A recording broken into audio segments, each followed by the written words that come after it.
So one of my favorite things with yourself as a person, I've met you a couple of times, I believe, and it's been proven in the 5 minutes we've seen each other today, is just you have such a mild manner. You seem like such a calm, relaxing person to be around. Do you ever panic? Are you the kind of person that panics? Because you don't seem like you would be. Generally, I am a very calm person, laid back. It's very noticeable with me because other people have mentioned that. Yeah. And I don't really panic.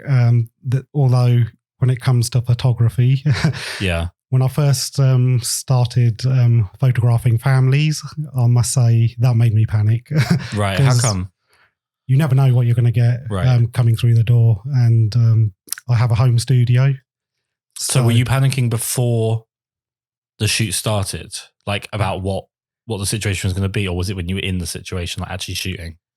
A bit of both, but I would say my heart was definitely racing probably, 5 minutes before the shoot. Right. You can literally see the family walk up to the studio. Right. Screaming kids, dad that looks like he doesn't want to be there, that sort of thing. Yeah. So generally, before I got into photography, I would say I was a very quiet person. And I've had to change myself because when you get a family come through the doors and you need to get them into the mood of the shoot or you're just not going to get the shots. Right. So, you have to be jokey. You have to be quite loud to get them into the mood of the shoot. You have to assert your authority through volume. Exactly. And I was never like that. I never thought that I could be that person. But I wanted to try the photography. I wanted to try and photograph families. So I had to change as a person. And the more I done it, the more relaxed I got after every shoot. Don't get me wrong, not every shoot was perfect, but I learned from my mistakes. And now as a person, I think I'm completely different. Definitely a lot more open, probably more approachable. Yeah. So... What was the instigator, though, for you being interested in photography? Like, was there like a specific photographer you liked, or was someone in your family in photography? What really inspired me was my trips to India. So my family is from an Indian origin. So I'm Indian. I was born in England, so half and half. Right. But my mum actually had some land in India and she decided that she wanted to build a house there. So this is probably 10 years ago. She asked for my help. And so, just with the legal side of things and documentation and finding builders out there and all that sort of stuff. So I started traveling to India quite frequently, and I'm not sure if you've been to India. I haven't, no. It's on my list. As a photographer, it's a place you need to go to. Yeah.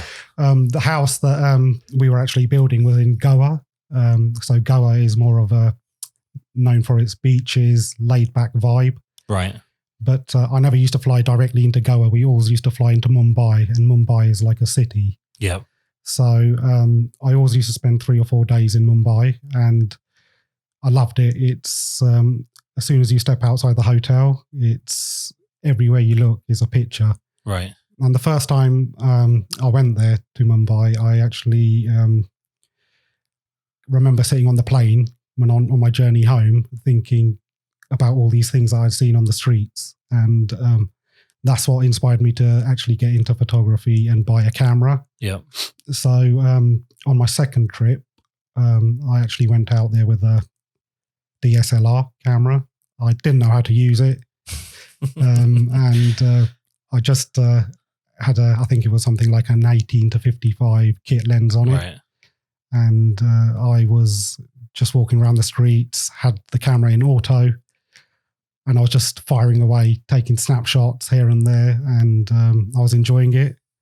And when I got home, and I looked at the photographs after that trip, the results weren't good because, like I say, the camera was in auto, and a lot of the images, I think probably 60-70% of the images were blurry, with a shutter, slow shutter, yeah, kind of thing, etc. And so that's when I actually decided, look, I need to really start looking into learning about photography, how a camera works. Yeah. So genre-wise, was it like the street aspect of India that you liked? It was the street side of it, which I liked, but it was just different scenes on the street. I mean, you can look in one place and you'll see, people cooking on the streets, living on the streets, and then over there you'd see a cow standing in the middle of the street and somebody trying to move it, trying to get the traffic to flow. It's chaos. It was chaos. So Mumbai is quite diverse. It has a business side, a wealthy side, and then you have your more poorer side. There's a lot of culture there. Yeah. So it was more the culture side of it. Well, on a cultural level, what's the attitude towards photography? Do people mind having their picture taken? With all my experience, I've always found that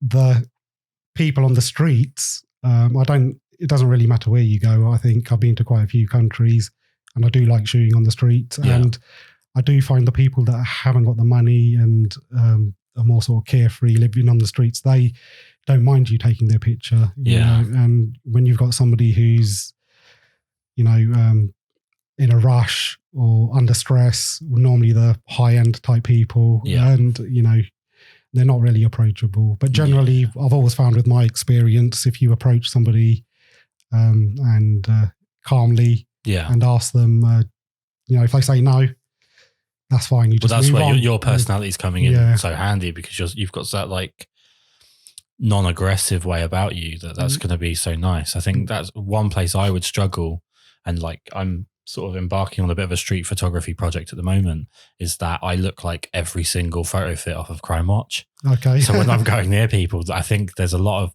people that are a bit like, what's this guy up to?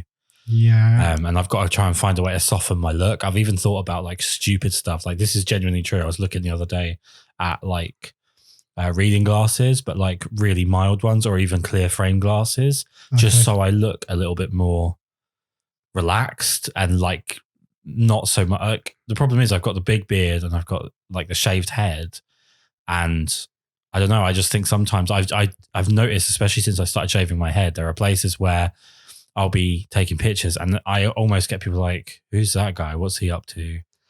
Yeah, I think a lot of it's down to practice. My normal approach is, if I like the look of something or someone, I will first of all go over there with a compliment and say, you look really cool. Right. I'm a photographer. I'd really like to take a picture of you. And 9 out of 10 times, with my experience, they normally say, yeah, go ahead. That's pretty good. That's a pretty good ratio. Yeah. So, going back to your original question, what inspired me?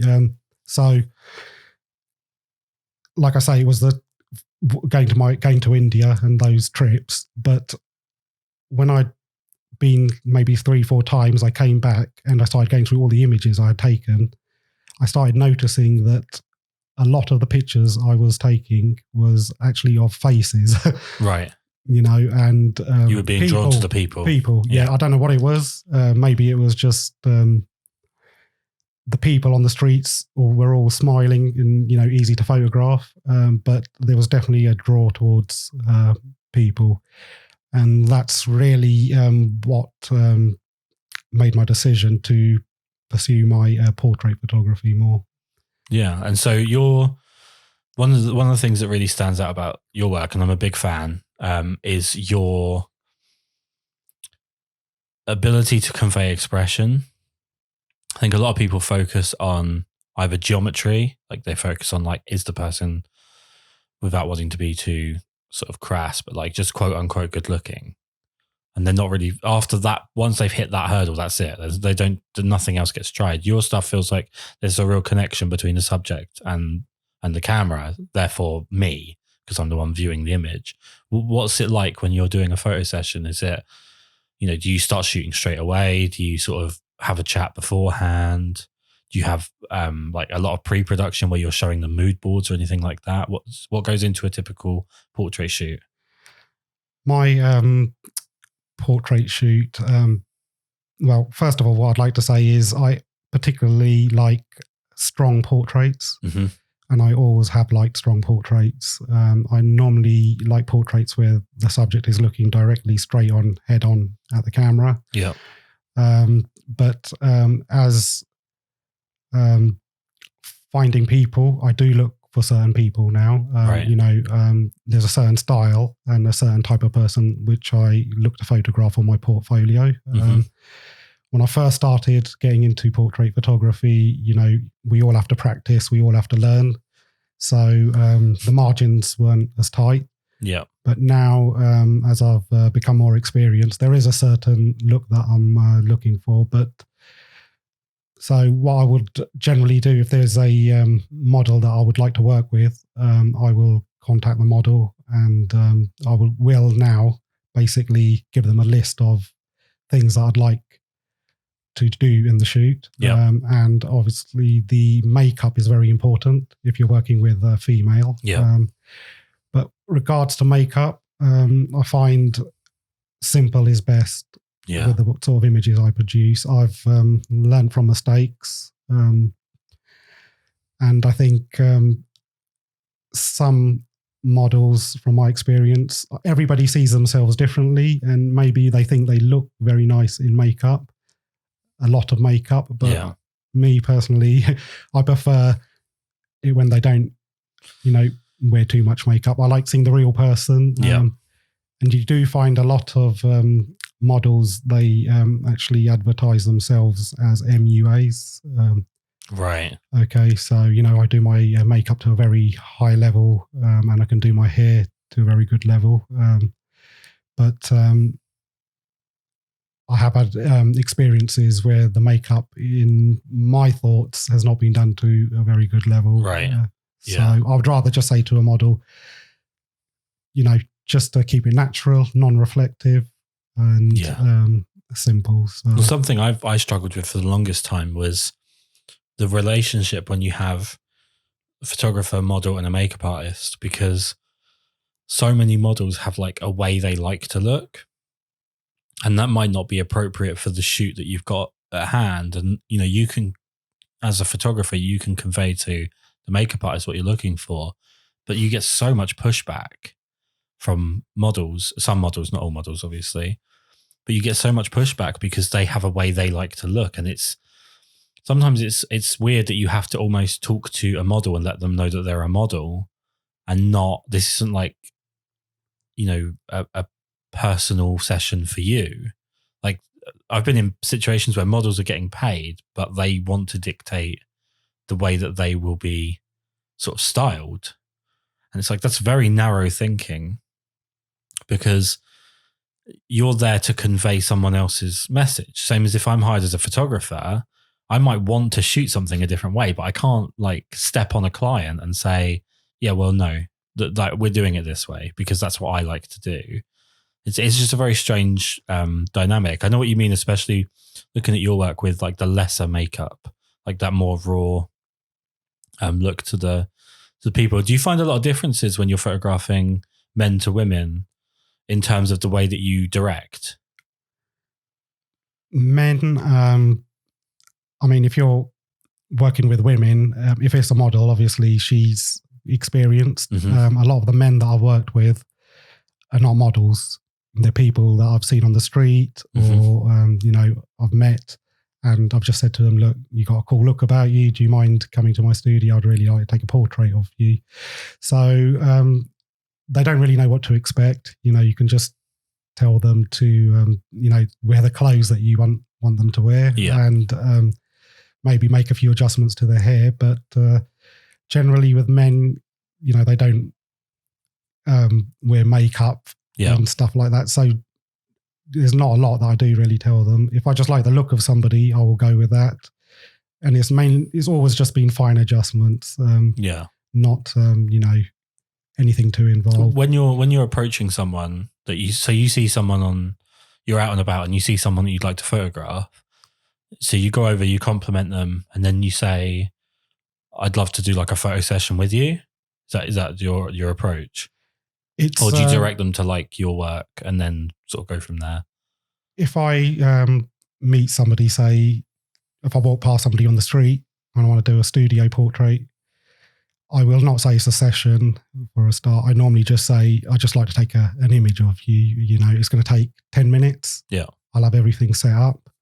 You know, would you mind? And, you know, generally they're pretty happy. I think they're probably overwhelmed that, right. You know, they've been approached and, yeah, so that's the way I do it. Yeah. Okay. Because I think a barrier for a lot of people is that initial approach.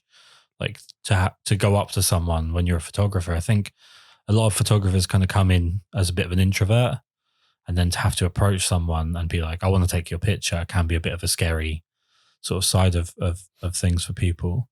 One thing I really want to get to with you, which is you're perfect for this, is why film? Why do you like film? Why film? Well, as a person, I've always liked old things. You know, I always like vintage, retro things. You know, if I won the lottery tomorrow, I wouldn't go out and buy a brand new Porsche 911. I'd look for a classic one. Right. You know, I just like old things, and I love old cameras. Yep. And I love the look of film. You know, it's something quite unique about it. I know you can get film looks with modern cameras, but it's never the same. No. And I think you're more engaged to what you're shooting. You know, you think about what you're shooting. You think about the lighting, because I normally shoot, when I do shoot film, and it's not that often, but, you know, it's normally 35 mil and you're having to pay for the roll of film. Then you're having to pay. I never developed myself, although I have developed one roll myself. I've been, I want to do a bit more of that this year. And so developing costs, you know, you're looking at £20, maybe a bit more. And so you have to think about what you're doing. But I also get an excitement of seeing what I'm going to get back. You know, that waiting, you know, is, I think, is a little bit of the delayed gratification. Exactly. It's like an addiction. And I must say the images that probably mean the most to me are the ones I've taken on film. Yeah. Do you think I mean, you obviously, you're aware of the cost. Do you think you slow down in your sort of, in the way that you execute, because you're like, every frame has to be considered? Does that slow you down quite a bit? Yes. I mean, if there's something I want to shoot, I do think about it more. You know, so if it's something static, you know, if the light's not right at that time, I will come back to take the shot. Yeah. You know, so yes. Not just waste a roll of film or a frame on. Trust me, I've been through enough rolls of film to know when to actually not just you know, take the shot. And so I remember going back about 5, well, I don't know, maybe 7 years. Time flies. And I picked up a Canon AE1 with a 50mm, the one that who's ever had a Canon film camera, they've had the AE1 or some version of it. And every shoot that I did that was like a digital shoot when I was learning, I would also do one roll of film for each one of those. And my way of doing it was basically to expect I was going to completely fuck up the whole roll of film. And I just hoped for one. So I'd get all my exposure in place, but then I would shoot essentially 36 of the same frame with very slight changes. Really? Seriously, in the hope that I would just get something. And then as I started to actually get a fairly decent hit rate with it, I didn't change that. And I realized after about 5 or 6 rolls of film of this, like, I'd started off where I'd maybe get one image that was good from 36, and then it was like 3. And then I got to the point where there was like 10 images. And I was like, but now I've just got 10 of the same image. like I need to be more trusting in what I'm doing with the camera, because I'm just wasting so much film to get like essentially one usable photo and 9 photos that, okay, they're great, but they're like, there's nowhere for them because they look like the other one. I don't know. How do you build up that trust when you're shooting film? My ratio is getting better now, I must say. I think you just have to carry on doing it and keep practicing. Yeah. I've had a lot of film cameras you know, you really need to learn the camera which suits you best and you know is going to produce the images. With old cameras, you get things like light seals, you know, which let in more light when they deteriorated. And you just need to find a camera that works for your needs to start with and just keep practicing. Yeah. I mean, I did mention to you that I have developed a roll of film, and this was actually with a retired photographer who showed me how to do it. Right. And he was a professional wedding photographer. Okay. So he used to shoot his weddings on film. And the scary days. Exactly. Yeah. And the same conversation, I said, how did you trust, you know, that the images were going to come out? You know, I wouldn't be sleeping. If me. And he said the same thing to me. You know, first of all, you have to have the camera that you can trust and the equipment. And then, you know, once you've got that set, then, you know, it's just basically what you're doing that you need to improve on. Yeah. And but that's amazing, you know, just shooting a whole wedding on film.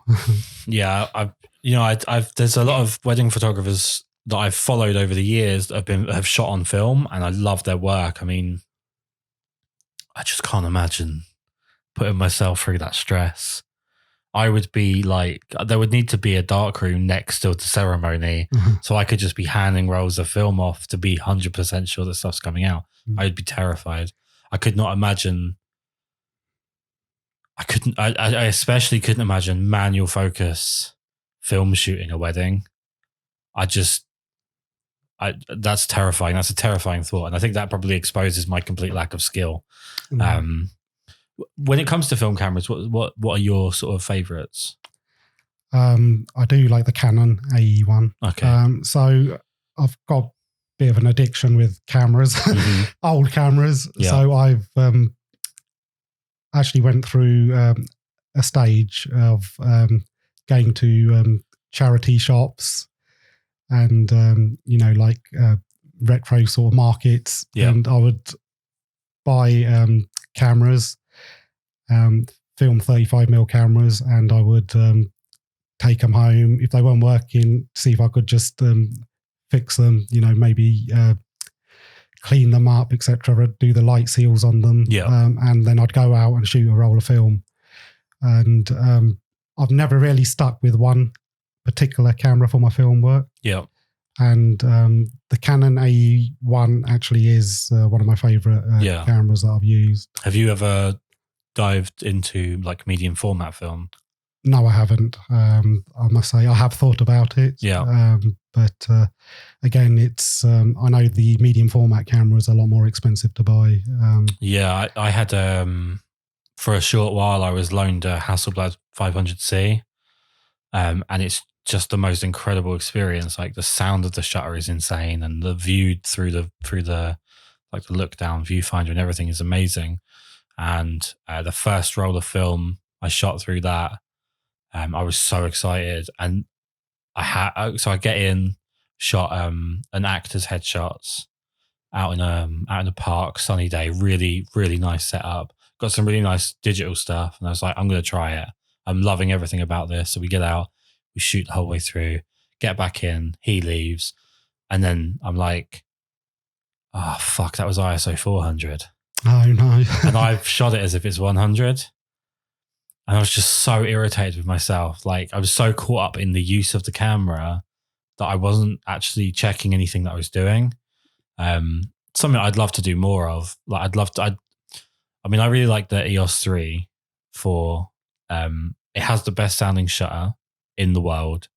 It's so ridiculous. It's like the sound, you know, when you get the exhausts that people put on like Clios or Ford Fiestas to try and make it sound loud. The EOS 3 has this shutter that just sounds like it's trying to be bigger than what it is. And I'd love to shoot more film, but my main problem would be I, at the moment, don't trust myself enough with the subjects that I would want to shoot to be able to do that. That's be the main thing. So I'd have to build up the trust, but to build up the trust with film, you have to shoot. So it's kind of a catch-22 for me. With sort of circling back on portraiture for a bit, when it comes to like your directing style, so you're working with someone that's new to being in front of your camera, or in front of anyone's camera really, other than their own phone. How do you direct them? What's like, do you give like quite technical ways of them moving, or do you kind of just talk to them and shoot as you're talking and see what works? What's your approach? Generally, I'd like to give direction. Yeah. And the reason for this is because I like to shoot at a slow pace. Right. I'm not a rapid shooter. When I first started taking portraits, I was, just clicking away, and I think I was spending more time on the computer going through the images, and I not slowly, but learned quite fast that I'm better off taking time and giving a bit of direction. Yeah. So if I'm working with somebody, let's say if I'm working with a model, I will say to her, there's a couple of shots I've got in my head that I want. And then I just want you to do, maybe 20 variations of you moving your head, turning your head, etc., changing your body position. So in one set, I'll make sure I've got the shot that I want in the bag. Yeah. And, if there is something that I'm not happy with, maybe like some of the hair's out of place, or the, shirt collar or something is not right, I will ask them if they can make an adjustment. And then I'll just move on and just do another 20, 30 shots. Right. When I actually work with a model, I will already have something in my head of what I want to do. I don't just, hire somebody and just hope for the best. Yeah. And the other thing I think about quite a bit is my lighting. So we'll look at the images of the model on her portfolio to see how she's been lit before, right? All that sort of stuff. And my thing when I'm looking at new people to work with is I look at hands. I think you can tell a lot with how comfortable someone is in front of a camera by their hands. I've got a big hatred for like claws, when they're like hands through their hair, but it looks like they're trying to pull their hair out, or that just feels like you can have like the most aesthetically great shot, but if the hands look a little bit awkward, to me, it just jumps out as, if it's like one photo, you could probably cast it off as being like she wasn't comfortable with the photographer, or it was a bad moment or something like that. But usually it's a pretty good indicator of how good someone is in front of a camera. Most people are so focused on like their hair and their back posture and stuff that their hands kind of go a little bit unnoticed, and that's where I see the issues. Yeah, I totally agree with you. That's something that I'm always looking at as well. And I must say, generally my shots are head and shoulders. But when I'm doing a 3/4 length, the first thing that does come into my mind is the hands. And I will say to the model, maybe just tuck your hands into your jeans or something, or just make them look a bit more relaxed. It's funny you say that, because it's one of the first things I look at in an image as well. I don't know what draws me to the hands, but I don't know why. I don't really know where that started with me. I kept thinking, I think it was just noticing through shoots that I had done where there were models that weren't particularly experienced. And then when I was reviewing images, I was like, there's a lot of these that are no good because of the hands. And then I think maybe the penny dropped for me. And then when I'm looking for new people to work with, I was just like, let's see how comfortable they are in front of a camera. And you can't be there on the shoot. So you're kind of looking for little tells within the image itself. Yeah, I must say I actually started going through a stage where I was getting a bit too particular about things like hands, hair, clothes. Right. And I think I've had to change myself a bit. Right. I can't always expect everything to be perfect. There was images that I was... How did you know you were going a bit overboard with it though? Because one of my friends, he's a model, a male model. Right. And he actually said to me, it's a bit off-putting you saying to me all the time that, sometimes, he was reviewing the images and he said, as we were going through the images, he said, sometimes you go a bit over the top saying, you need to do this, you need to do that. Right. Sometimes you need to get a few images just going, with the flow. Right. Just to kind of build up a little bit of momentum. Yeah. So this was probably going back a few years. And with me, with anything I do, it's not just photography. So my main job is actually in a full-time job as a proofreader. So photography is a part-time. So what do you proofread? Sorry, I've never heard of someone doing proofreading as a job. What do you proofread? So I have an engineering background and I started off as a technician for Volkswagen. Right. And then I went on to work on light aircraft. Bloody hell. Then I went to work at Heathrow for Virgin Atlantic. Okay. In aircraft maintenance. If it makes you feel better, that's who I fly with. So that's good. I'm quite particular with certain things. That's the point I'm trying to make. I so see you can see from my background, coming from an engineering background, things had to be perfect. And with the proofreading now that I'm doing, I'm proofreading technical documents for an automotive company. So I see. And it has to be correct. Right. Because other people are relying on this information. So is photography a good break from that? In the sense of like, it's a different kind of visual. The photography is definitely a nice break, from all that side, the engineering side and the proofreading. It does relieve stress. Yeah, my dad's quite creative, and he's also got like an engineering background, and he was a tool maker for a while. Actually, has a lot in common with you because he was born and grew up in West London. Okay. So there's actually quite a lot of links. All right, okay. You two would get on like a house of ice. That's the wrong person doing this podcast. But I see quite, especially as a kid, I saw quite a lot that he would sort of take the, I don't want to say the stress, but like I guess the stress of like being very particular in your job and then bring that over and in his spare time, he would want to do something kind of creative and something that was a different visual stimulation and something that was just, I don't know. It's just you need like a yang to the yin of doing something that's so precise and exactly. Yes. And you can cut yourself up overthinking things. Oh, absolutely. And I got to a stage where I was doing that.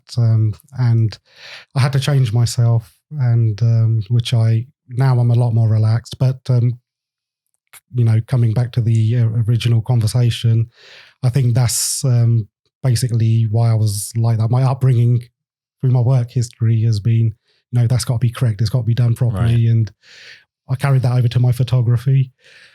I do like images which are very clean. I do like portraits which are tidy. I know a lot of fashion photographers, they like the hair, being scrunched up and, that sort of look. But my perfect portrait is clothes looking neat, hair looking neat, and a very strong look. I like looking at Victorian portraits. Okay. They're very sort of posed, the hair is done properly, the clothes, everything. So, that's just to give you an idea of so in terms of influence, is there particular photographers that really influence your work now? I do get asked this question quite a bit. At the moment there's one photographer I really, really like his work, and that's Phil Sharp. Do you know what? It's literally on the front of my head. I was going to bring it up. So basically, when you do these podcasts, you have to listen, but you've also got to think like, what's the next thing? What's the connective? Yeah. And I was like, I'm going to recommend a guy to you called Phil Sharp, who I've been following lately, who has very similar work to you. So that's really cool. Okay, so why do you like Phil? First of all, it's nice to hear that you think my work is similar, because me personally, I don't think... Oh, I definitely see a similarity. Really? Yeah. Okay, that's good to hear. I think going back to what I originally said to you is that I like strong looks. Yeah. I like uncomplicated images. Yeah. And I think he just nails it every time. Yeah, he's got it's like a very, not to overuse the word because you said raw, but a very honest portrait as well. I think he tends to, you get a lot of personality from very little bells and whistles in his images. Like it's just a person and a backdrop, but you get a lot of personality from the expression and the way that he's kind of approached him with the camera, which I find amazing. I really like his work. He's pushing me to, just not him personally, but his work is pushing me to want to pick up a medium format because I love the look of his work. I think he's using the Fuji system. Yeah, this is what I'm thinking about, trying to convince Jamila to buy me as a 32nd birthday present. Okay. I think I could guilt her enough, hopefully, into, probably not to be fair, but hopefully one day it's something that I could pick up. I mean, I see a lot of like Peter Lindbergh in his work as well, in the sense of Peter Lindbergh photographed a lot of people that had a lot of importance in terms of celebrity, but it felt like it was the person, not the character that they play in the public eye when he photographed people. And I think with Phil Sharp's work, it's a similar sort of thing. It's like you see the person almost through any of the styling of the image. Yeah, it's quite difficult because you like his work, I like his work, but if you showed those images to somebody random on the street, or I think it'd be a hard sell for some people to understand why it's good. I think the first thing you would probably get back is why aren't they smiling? Yeah, or, And I've had that with my images, where I've had a family member come up to me and say, "Oh, your portraits are really nice, but how come they're never smiling?" And so it doesn't really appeal to everybody, but I think portrait photographers, they can really sort of appreciate that type of work. It's looking at it from a different angle, and like you say, it's actually trying to get that sort of expression that your subject, it's, what am I trying to say? You're looking for a certain thing in that person's eyes when you're trying to capture that shot and that expression. And it's difficult to do because I have had subjects that, well, what do you actually want me to do? You just want me to look at the camera? Yeah. And you can get like, I've had issues in the past when I've done headshot sessions where if you haven't given them something to do, especially I find actors, it takes a little bit of talking around. I mean, a better actor will know, but like maybe like less experienced actors will be like, they need a motivation. Yes. And you kind of, if you're doing like a head and shoulders shot and they're like, I need to do something with my hands, or I need to feel like I'm doing something here. I don't feel like I'm doing anything. It's like, yeah, but we're trying to find that one moment in the expression that's going to be the shot. I find with weddings, I don't care how I get to the shot that I want. So I have pictures that I've had people book me, and they've said, I've had like new clients that sent me photos I've taken in the past, and it's off my website. They're like, we love this photo. This is such a lovely photo. They look like they're so in love and blah, blah, blah. And you're like, yeah, I mean, we were just pissing about. Like I was trying to be like rude, not rude, like wedding rude. You're trying to be like, you're trying to get a reaction. You're trying to get like a tone, and like you make something super serious and then you pull the rug out, you subvert the expectation with the couple, and then they react to the awkwardness kind of being diffused. And that's when you get those really nice moments. I find if you stand there with someone and you're like, look into each other's eyes, think about your future together.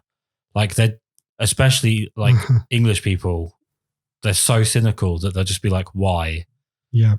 So it's, to me, it's almost like half the fun of photography is just trying to find a way to get to that expression. Yeah. To kind of force their hand into enjoying themselves, or with portraits, there can be times where it's quite fun sort of push a couple of buttons and just see what kind of mood you can get out of people.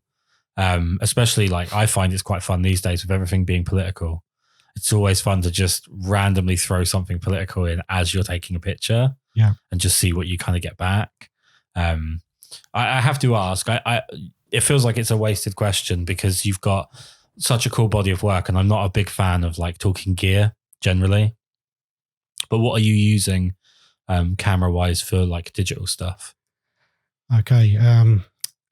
That's a good question because I've just changed my camera. Oh, no. Well, it's not a big change. So I've, for my professional work, I've mainly used Nikon and the Nikon D750. Best camera in the world. Yeah, so I photograph a lot of leisure centres. I photograph families. I photographed children. I photographed the portraits. And that camera has, just been great for everything. It's a proper workhorse camera, and it's never let me down. So I've actually just bought myself a Nikon DF, which is the cool retro one. That's right. Yes. And I also have a Fujifilm X-T2. Okay. So I'm going to tell you a little story now. Oh no. Okay, so 2 years ago, I suffer with sciatica, so I have like a trapped nerve in my neck, and it's under control. So it doesn't affect me every day, but if I'm in a long shoot, or if I'm holding a camera for more than say 3-4 hours, something like a Nikon D750, I do start to feel the pain coming into my fingers. Right. So I 2 years ago I decided to sell all my Nikon stuff, and I went to Fuji. Yeah. I've had a Fuji camera for 5 years, and the first Fuji camera I had was an XE1, which is a small camera, which I just used to use for travel, street, and I really like the JPEG images that used to come out of that system. So then I started experimenting with it, and I started to use it for little jobs that I had, and I thought, that's it, I'm getting rid of my Nikon stuff. And I basically sold everything. I went and brought two Fuji X-T2 bodies, some lenses, and after 3 shoots, I took it all back. Really? Yeah, and I went back to Nikon. I think it's the workflow when it came to the raw images, and I just felt I was spending too much time messing around with the images. I had worked with Nikon raw files for such a long time, and my workflow, I had it down to a T, basically. It was very quick to work with those files, and I love the Fuji system. So that's why I still have an X-T2 Fuji. And I know you do hear about a lot of photographers ditching one system and going to another system. But from my experience, I like shooting on the street with a Fuji. And when I'm doing my studio work, I like using Nikon. So I've got a bit of both. Nice. Yeah. So it's the workflow. Was it because the Fuji files weren't doing what you wanted them to do, or was it just you were so used to the Nikons? The workflow for me was definitely a major part. I'm quite a systematic person. If something works, I will very rarely change it. And a bit of a creature of habit, I think the saying is. And the Nikon has worked for me for so long, and I just didn't want to, change my workflow. At that point in my career with photography, I didn't have the time to devote learning a completely new system. I was getting quite a lot of work at that time as well, and a lot of it was paid work. So, were you married at this point? Yes, I've been. What did your wife think of you changing systems and then changing back straight away? To tell you the truth, she she doesn't know anything about cameras. Oh, okay. She looks at some of the images I take. Yep. And apart from that, she does a bit of marketing work for me. But when it comes to cameras, she just says to me, you know, if you like the look of it and it does the job, then you know, just do it. Do what you want. So, well, I always think there are worse vices that people have than camera gear. You know, if you're going to be addicted to something, it's a pretty good one.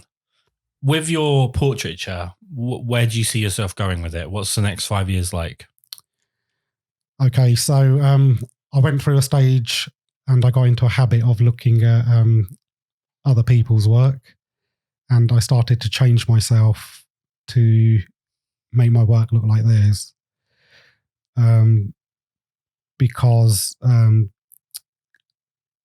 think social media played a big part in that. I was looking at images that other people were uploading, and they seemed to be getting a lot more, you know, likes or right. And I thought, you know, this must be the way to go because everybody prefers this type of image, right? And I sort of fell into a trap of changing myself, right? Sort of like trend chasing. Yes, right. And I mean, I'm not really a big social media person, but I do like looking at images. I will never really comment or, you know, that sort of thing. But I do like looking at what other people are doing. And now I realize that I need to stick to what I started doing. And so for moving forward, I want to concentrate on what I like and the type of images I like. I was speaking to one of my uncles who's a very successful businessman, and he said to me, you know, with anything that you do, it's you might have heard this before, but it's like a racehorse. They have the blinders. Yeah. And he says they have the blinders on to keep them in direction and moving straight. Yeah. Okay. As soon as you take those blinders off and you start looking left and right, that's when you start going off course. Right. If you believe in something, you know, you just need to keep doing it. Yeah. And that's it. And chances are it will bring you some sort of success. If not, if it doesn't bring you success, it will make you happy. Which is a success in itself, really. Why do things to, you know, to follow a trend? You need to do, I'm in photography because I like it and I need to produce work that I like, you know, so yeah, that's what I want to do. And the other thing I really need to start doing is shooting more natural light images. So this year I want to be out and about a bit more, taking portraits outside. Nice. So would you be looking to kind of set up like a studio setup with like a backdrop outside and work with natural light, or is it more shooting the location as well as the person? Location. I do like urban style portraits. I see. I like London as a city. Yeah. I spent a lot of time in London as a child and in my teenage years. And I really like, I see a lot of stuff being shot around the Barbican. I'm not sure if you've been there. No, I haven't. The Barbican estate. So it's very urban, building blocks, you know, and concrete city. Right. But I just like the whole vibe. I like, I mean, when I was a teenager, well, not when I was a teenager, even today, I like hip hop, rap music. Okay. That sort of vibe, and I like that sort of street culture, and so that's the type of images I would like. So you want to bring that into your natural light work? I would like to bring that into my portfolio. No, brilliant. Yes. I know this has been terribly terrifying for you. Yes. You told me you were quite nervous about doing this. I actually really appreciate it. When we're sort of putting together people to approach, you put people down that you think will do it, and you put people down that you really want to do it, but they probably won't do it. And you were in the list of probably wouldn't do it. I didn't think it was something you'd be particularly keen on, but I'm so glad you come in and done it. It's been so interesting. I want to make sure that people know where they can find all of your work. So what's your Instagram and website and whatnot? Where can they find you? Okay, so it's at Puure Photography on Instagram, and I do have a website, purephotography.com. Yep. So, yep. How are we spelling Puure? with 2 U's. There we go. Got to make sure they can find you. You don't want to send them to someone else. Honestly, it's been an absolute pleasure to have you here. I'm going to tell everybody that's listening to go right now and look at your work. Okay, and follow you. It's been a pleasure being here, and Happy New Year. I hope it's a successful year for you. Yeah, I just hope everyone just calms down now and we can all just kind of carry on and pretend that the world isn't going to end every 5 minutes. That would be nice. Although 2020's gone quite similarly to 2019. But thank you so much. Okay, thank you.